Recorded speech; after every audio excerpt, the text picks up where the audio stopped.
Bon les gars, nouvelle vidéo. Je trouve ça con, faut que j'arrête de dire ça parce que nouvelle vidéo, on s'en doute. L'heure est grave. Bon là il doit faire 0. En fait là il n'y a pas d'isolation là où je suis. On est dans le local de mon frère qui fait de la soudure. L'heure est grave. Mon frère a pété une durite. Donc il avait la Saab 9.3, je sais pas si je vous rappelez de la vidéo. Il a toujours la Saab 9.3, hein, elle est là. Il a un peu pété une durite. Donc je vous rappelle que c'était une 1,8 litre turbo, 150 chevaux d'origine. Elle était carto à 240 chevaux. On avait refait pas mal de choses, on avait mis l'embrayage renforcé et tout ça dans les dernières vidéos parce que la carto ça tenait pas, enfin bref. Et comment dire, donc, elle était carto à 240 et là, mon frère a pété une durite.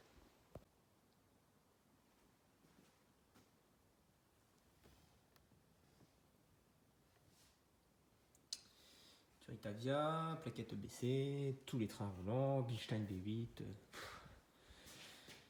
Voilà, en fait, l'objectif maintenant c'est 340. Donc au programme, on va faire tous les trains roulants avant-arrière. On avait déjà changé les amortisseurs, mais on va les refaire. On va mettre du B8 parce que là, ce qu'on avait mis, ça lui convient pas. Frein arrière rainuré avec plaquette EBC, frein avant rainuré avec des plaquettes de je sais plus quoi. B8, je viens de le dire, les ressorts, tous les tirants. On a du Powerflex en cylindre bloc. À l'avant, pareil, on refait tout le train roulant. Et niveau moteur, alors il a 324 000 maintenant. À l'époque, on avait fait l'embrayage, il avait 310 000, je crois. Voilà. Et là, l'objectif, c'est 340. Donc, on va sortir le bloc, on va le refaire. Peut-être forger au niveau des bielles. Gros turbo, gros injecteur. Il va fabriquer un collecteur d'échappement sur mesure parce que, écoutez, il a commencé à faire des collecteurs. Voilà. Je vous les montre comme ça. Celui-là, il n'est pas terminé. Ça, c'est 2 collecteurs pour une BM de drift. Voilà, un swap V8 dans une compacte. Écoutez, je vous laisse. Bon. Pour quelqu'un qui soude depuis 1 an, je pense qu'il y a pire. Un collecteur, hashtag un collecteur pour la Saab. Donc voilà, il va faire ça, on va profiter de sortir le moteur et de le refaire pour qu'il fasse ça, et puis ce sera pas mal. Donc c'est parti. Moi là ce soir, donc je vais faire ça en plus du boulot tous les soirs. Je vais essayer de faire 2 heures. Tous les soirs. Là, je vais commencer par les freins arrière, le train arrière, etc. On va refaire aussi les étriers, on va les repeindre, et voilà, histoire que ce soit propre. Et puis, voilà. Allez, je vais commencer par mettre un coup de brosse un peu là-dedans. Oh, je sais même pas, c'est crade quand même. Je vais commencer par démonter le freinage, je pense. Et puis ce sera bien. Et mieux, c'est mieux. Donc, berceau déposé, c'est une misère, hein, franchement. Bon, la suspension, c'est hyper complexe là-dessus. On a 2 bras inférieurs, un bras supérieur, un tirant, des excentriques, la barre stable. C'est un enfer. Puis bon, on peut voir qu'il y a un peu de terre là-dedans, donc on va passer un beaucoup de terre. Donc je disais roulement, c'était pas prévu, mais on va le changer quand même. Ceux-là, on les a renforcés en Powerflex. Là, les bras ici vont être neufs. Ceux-là aussi sont tout neufs. On va rechanger biellette de barre stable et caoutchouc. Ça, je l'avais fait quand tout était en place et c'était très très chiant. Donc là, j'espère que ça va être moins chiant. C'est un bloc de berceau. Turbo tout neuf encore. Non, c'est pas celui-là qu'on va remettre. Là, c'est un bloc de berceau, on va les changer aussi. Et puis les 5 blocs de ce tirant-là aussi. Donc on a dit ça. T'as vu comment il est pas content, le bonhomme? Oui. Tu le vois pas de mon côté, toi, mais. Et du coup, et voilà quoi. On va refaire tout ça nickel. C'est pas facile de se projeter quand c'est plein de terrain. Non. Mais c'est pour ça qu'en fait t'avances pas, c'est parce que t'as trop lourd de terre. Tu te dis c'est pourri, il n'y a plus rien à regarder. J'avoue, ouais. Et ça va être tout beau, tout neuf.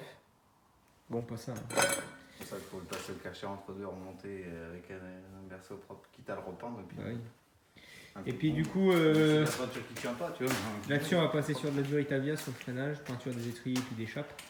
Comme ça, ce sera bien. Ouais.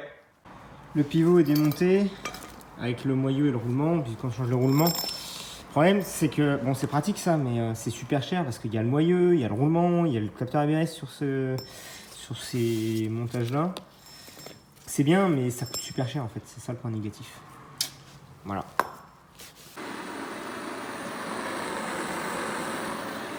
Manu, petite dédicace. Le coup du chalumeau posé pendant 3 heures, c'est pour toi. Ouais, c'est bien une brosse à chiottes qui est au bout de la perceuse. C'est mon frère qui a fait ça pour brosser le berceau, ça va plus vite. Bah là, il me reste plus que de ce côté-là à enlever le bras inférieur là. Enfin, un bras inférieur, ouais. Comment dire, pour avoir dégagé tout ce bras là. Après, je vais défaire l'autre côté. Je vais commencer à finir de brosser le berceau, commencer à changer les bras, remonter 2-3 bricoles, histoire d'avancer quoi. Plus d'une heure pour sortir ça. Je l'ai coupé dans tous les sens, le pauvre machin. Plus d'une heure pour sortir ça, 325 000. Bon bah voilà, hein, c'est comme ça.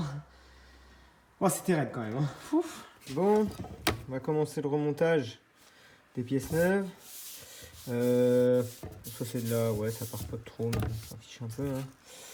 Là, on va sortir celui-là à la presse. Donc, de toute façon, tous les caoutchoucs étaient complètement défoncés. Et là, on met derrière du Powerflex, j'allais dire Super Pro, c'est la même chose. C'est en 3 parties là-dessus. Voilà. Tac. Bref, je sors ça à la presse. Normalement, bientôt, j'aurai une caméra. Donc, je vais acheter un support et je pourrai filmer les choses plus facilement qu'avec mon téléphone. Et voilà, donc d'abord la partie noire, ensuite les 2 parties violettes et le centre. Puis avec un peu de graisse fournie, là, ça va tout seul. Bon, le monsieur, il a bien avancé. Dans l'ombre. Dans l'ombre, ça c'est sûr. Dans l'ombre. Ah, c'est bon. Alors, écoutez, tout le train arrière a remonté, tout le berceau, etc. Donc, tous les caoutchoucs possibles ont été changés. Ceux des fusées, on s'est bien fait chier quand même d'ailleurs. Tout a été remonté, vis excentrique neuf. Alors les ressorts, il avait des ressorts qui étaient fournis avec les B8, mais on a remis les HR parce qu'ils semblaient mieux. Enfin, moi, ils me plaisaient pas trop. Donc, ça, caoutchouc en polyuréthane juste ici, là, pour les tirants. Bilstein B8. Bon, ce bras-là, il est neuf avec les rotules. Ce bras-là, il est neuf avec les soundblocks. Ce bras-là est neuf avec la rotule. En dessous, les caoutchoucs sont neufs. Les patins, là aussi, c'est neuf parce qu'ils étaient pourris. Disque en Brembo. Brembo, c'est quoi comme. C'est Brembo non, c'est juste Brembo avec. rainuré, haute teneur en carbone. EBC Red derrière. Et disque, étrier repeint, etc. Petite durite aviaire en Black Diamond. Franchement, ça fait ouf. Ça fait ouf. Et là, pour l'arrière, ça va être bon. Hein? Il y a du poids en terre aussi. Ouais, il va falloir passer un gros coup de Karcher là-dessous parce que il a nettoyé un maximum, brossé et tout ça. Mais voilà. Donc là, il reste qu'à, on va dire, remettre la voiture sur ses roues sur l'arrière. De toute façon, il faudra faire une grosse géométrie parce qu'il y a du réglage à faire derrière. Et puis, on va s'occuper là prochainement de sortir l'avant. Train avant, pareil, qui va être refait à neuf. Le moteur aussi. Pour la prépa. Et puis c'est quoi, c'est stage quoi, 2, 3? Non, parce qu'au final, la carte que j'avais et la config dans laquelle j'étais, c'est considéré déjà comme un stage 3. Ah, d'accord. Là, je sais pas. Là, ouais, c'est quoi, c'est 320, 340 on a dit? Stage 12, ça existe. Ouais, je sais pas. Bon, ça va être pas mal. 320 chevaux, 440 Nm. 320 chevaux, bon, ça va être correct. Et des vrais voilà. chevaux. Des vrais chevaux. Des vrais chevaux. Avec des vraies pièces. Des vrais chevaux, des fjords norvégiens. Avec Non, des fjords suédois. Avec des vraies pièces. Bon, allez, aujourd'hui, le programme. Donc, comme on en était resté l'autre fois, elle est en l'air, tout est prêt à remonter. On va reposer les roues, on va la remettre par terre. Et là, aujourd'hui, ce qui serait bien, c'est que le moteur soit dehors ce soir. Alors, je dis ce qui serait bien, dans l'idéal. Mais on va voir ce que ça dit. Voilà. Donc là, train avant, suspension, pivot déposé, les étriers aussi pour les repeindre propres. Là, on va pouvoir déposer le berceau. Donc la boîte est en train de vidanger, il va falloir que j'enlève le cardan de l'autre côté. Et comme ça, on va pouvoir enchaîner à déposer le berceau. Il va falloir que je démonte la ligne. Une fois que le berceau va être sorti, on verra pour sortir le moteur.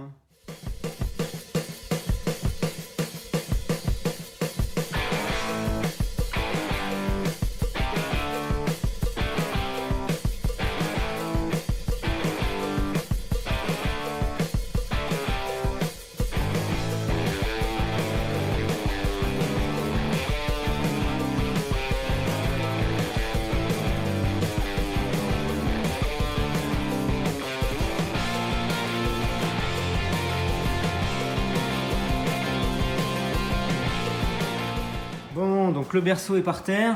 On va virer la crémaillère, vidanger la DA. C'est chiant là-dessus, putain, c'est vraiment mal branlé. Et voilà, on pourra après s'attaquer à tout ce qui reste qui tient le moteur. Ça devrait aller assez vite maintenant. Bon, tout le faisceau est sorti. Et franchement, les mecs, comme dit mon frère, c'est pas du Volkswagen. Il n'y a pas une prise qui fait chier. C'est que des petites prises bien conçues. Là. Voilà. Là, il reste plus qu'à le sortir.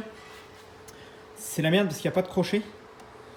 Donc, je vais chercher la chèvre et puis on voit si ça tombe ou pas.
Bon voilà, le moteur est dehors. Putain, ça fait bizarre là de l'avoir comme ça, elle. Sans déconner, j'aurais jamais pensé l'avoir comme ça, moi, celle-là. Ouais, c'est vrai, hein. Ça va, il est pas si dégueulasse que ça, le labé. Non, tu vas pas trop te faire chier à nettoyer, je pense. Bah déjà, j'avais mis un coup de nettoyage là, hein, tu vois, tu te rappelles. Les autres fois là, quand j'avais viré. Même derrière, il est pas rodé, quoi. Ouais. C'est le sol qui est plus crade que, que le reste. Donc voilà, donc B207. Là, ce que je vais faire, c'est que je vais sortir la boîte, l'embrayage, le volant moteur. On va voir ce que dit l'embrayage après 30 000. Embrayage renforcé. De toute façon, là, tu le rechanges, hein, c'est ça, hein, yeah. L'embrayage. Ouais, donc là, de toute façon, il va rechanger l'embrayage. Et puis, on va le mettre sur le support et ce sera pas mal pour un début. Voilà. Ça soude. L'embrayage et la boîte, enfin la boîte et l'embrayage, le volant moteur sont déposés. Donc pour rappel, on avait mis un renforcé, Black Diamond. Bon, il sentait mauvais des fois dès qu'on faisait patiner un petit peu, mais ça a tenu quand même pas mal le choc. Ça a l'air pour 30 000 bornes. 30 000 bornes, ouais. Ça a chauffé un petit peu. Volant moteur neuf, Bimas 430 000, pareil, il y a des petites marques de chauffe, mais rien de méchant. Bon, je le mets sur le support moteur. Et puis ce sera bien pour cette vidéo.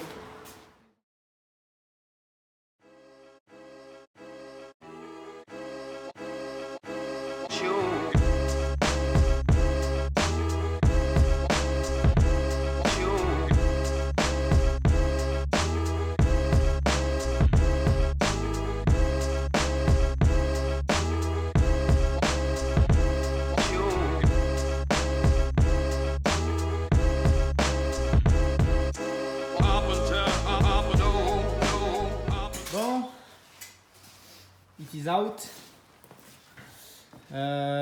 Gros turbo. C'est quoi le turbo? TD04 ouais. 16L.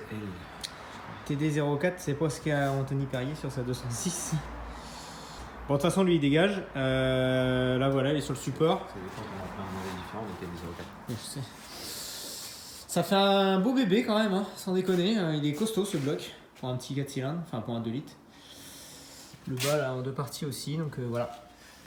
Bon, bah ce sera bien pour cette nouvelle vidéo sur la Saab. Donc comme vous avez compris, ça va être le début d'une bonne playlist, je pense. Voilà, la suite ce sera le désossage du moteur complet pour faire un peu le bilan et l'état des lieux. Après c'est 330 000 km passés sur la route et puis de toute façon on repart d'office sur tout neuf hein, pour ce qu'on veut faire. Donc voilà. Allez, n'hésitez pas à dire si ça vous plaît, puis à la prochaine.